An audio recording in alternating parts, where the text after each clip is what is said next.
there, guys. I'm just going to do another movie review this evening.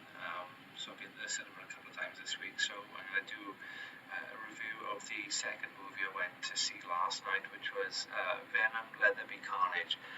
And I did really enjoy the movie, and it may turn out to be a bit of a crap movie later on. But I did really enjoy it, just purely because it's one of these films where there wasn't an awful lot of these sort of veiled messages or obvious sort of identity politics or preachy crap in movies that there has been in the last couple of years.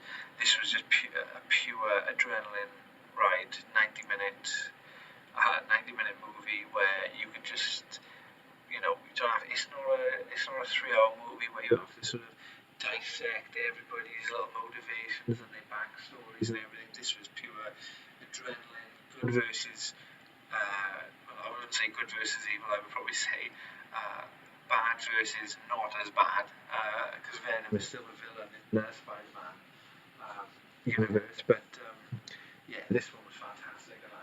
The first movie was actually on Channel 4 on TV a couple of days ago, so I actually checked that out for one of the first times as well, and did really enjoy that.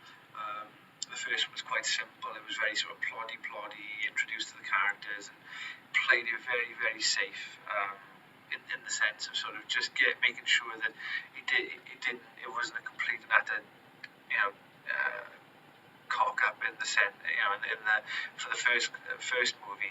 So we were introduced in the first movie to Venom. Venom is this sort of alien entity, alien species that has come from his home world.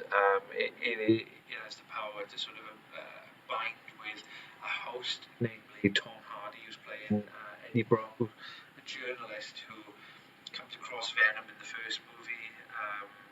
Normally these sort of symbiotes, as they call, they can either kill the host because they're not incompatible, but as you can see in the movie, I did really like this, quite a lot of banter and a lot of back and forth between Tom Hardy, Eddie Brock and Venom as well. I thought it was really well done.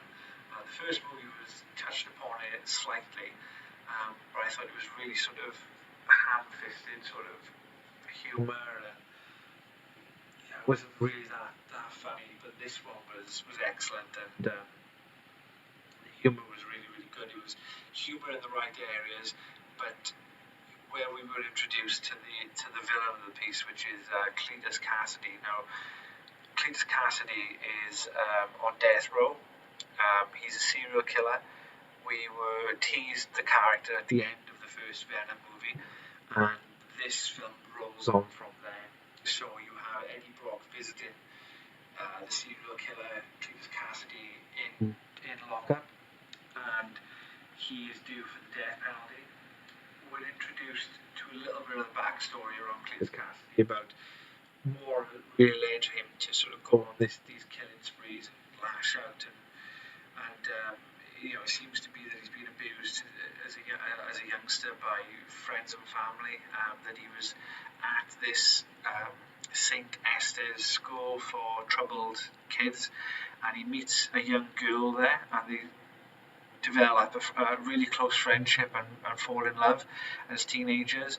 That character then goes on to become the co-villain of the movie, which is Shriek, and Frances Barnes. I thought Naomi Harris is pretty good in the movie as well. I mean, she had a lot of fun with the role, I think, because she is a pretty good actress herself. And I was really surprised to see Stephen Graham in this as well. So Stephen Graham is the Liverpudlian actor. He's been in Line of Duty. He's been in tons of stuff. He's been in so much stuff I can't even remember what to say. But let's have a look. He was in Little Boy Blue not so long ago. He's more famous for This Is England, I know. And he was recently in, like I say, Line of Duty, which was fantastic. Taboo as well. But absolutely superb actor. He was playing, so his role in the film is he's playing the police detective. He's linking in with the Tom Hardy's Eddie Brock's character to find out what is Cletus Cassidy saying. Is he going to reveal locations of other people that he's killed?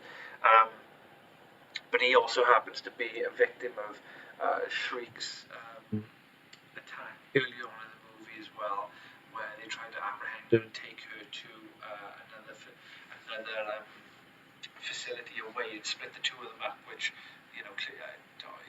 is a sort of part inspiration for why Cletus Cassidy goes on this killing spree as well later on in his life.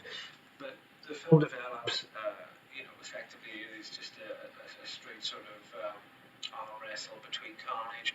So Carnage is a creation of Venom. It happens where Eddie Brock goes to see Cletus Cassidy. He's due to die by his lethal injection, and the person responsible for making sure that he does go to the chair was Eddie Brock. Eddie Brock was able to find out with Venom where there was locations of bodies that Cletus Cassidy hadn't told anybody, but yet he was able to figure it out where he had used his art within his wall of his cell. And so Cletus Cassidy attacks Eddie Brock. He bites his hand and is able to take a part of the symbiote in with him as he's about to be killed. From that point on, we see an amazing prison breakout scene, which is when the symbiote that he's from the blood that he's bitten from Eddie Brock, it transforms into it adapts with Cletus Cassidy to form Carnage, and they bind straight away. Carnage being the representation of Cletus Cassidy, an absolute psychopath, crazy, aggressive, unbelievably strong, is pretty much killing everybody left, right and centre as he's coming out of the prison. And his main aim then is to link up with his old sweetheart from the St. Esther School for Children. So whilst that's what Cletus Cassidy's doing, at the same time Venom and Eddie Brock are having a bit of a relationship crisis and splitting up, and it looks like Venom at one point either goes to like a bit of a gay club or something like that, and like a party club is in one of these moods where he's trying to spite Eddie Brock, and he wants to go out and he wants to bite the heads off people and use his powers and use his sort of that edge that makes him what he is, Venom. Whereas Eddie wants to temper that down, sort of keep Venom restrained so that he can be Eddie Brock, but use the best bits of Venom. So there's that sort of internal, and then it becomes an external struggle between the two as well then. But fortunately, before the end of the movie, they're able to reconcile, and then the last sort of finale is excellent as well in the church, which is a fantastic ending too. But I don't know, should I spoil it? Yeah, I will actually. My videos are all spoilers. Well, if you don't want to be spoiled for the ending of this movie, I'd say turn off now, and then maybe later you can come back to the video. But you've been pre-warned. So, at the end of the movie, Venom wins. He manages to get his destroy Carnage, and he eats Carnage. Cletus Cassidy is killed at the end. Falls from the top of the church and is killed. And Venom bites his head off as Eddie and Venom bites his head off at the end to win. He promises Venom to take him on a holiday. So that he could feel the wind in his hair and his toes in the sand. Whilst they're there, Venom and Eddie are on the bed, sort of talking to each other, and then this very strange scene happens where it looks like there's a bit of a universe change, because the shift in the room is totally different. The room changes colour and everything like that. And then they look at the TV, and on the TV is J. Jonah Jameson talking about Spider-Man. So they're obviously linking into Spider-Man and Venom are probably going to be in the next movies together.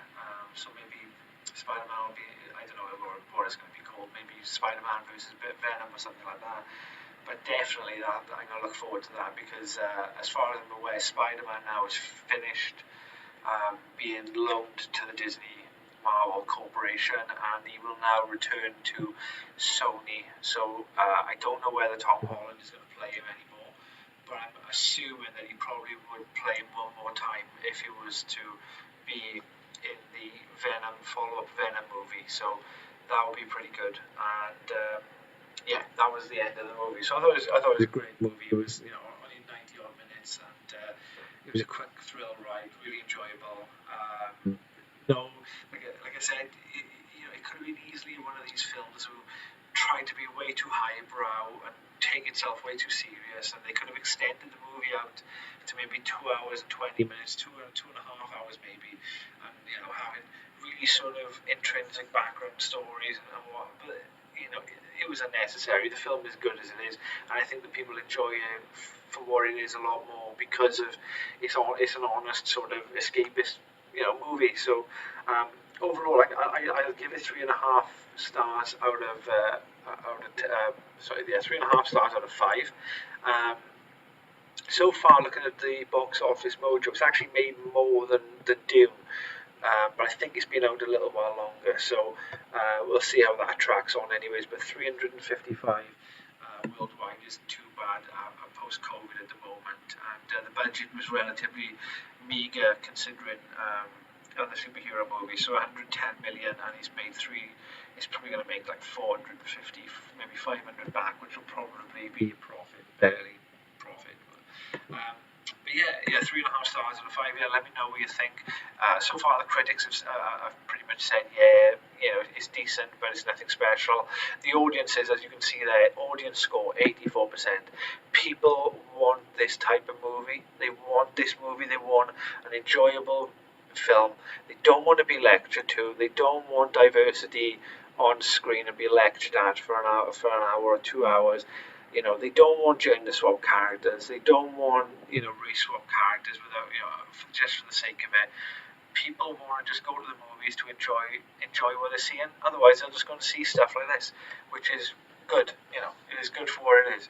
So yeah, go to the cinemas, watch Venom. Let me know.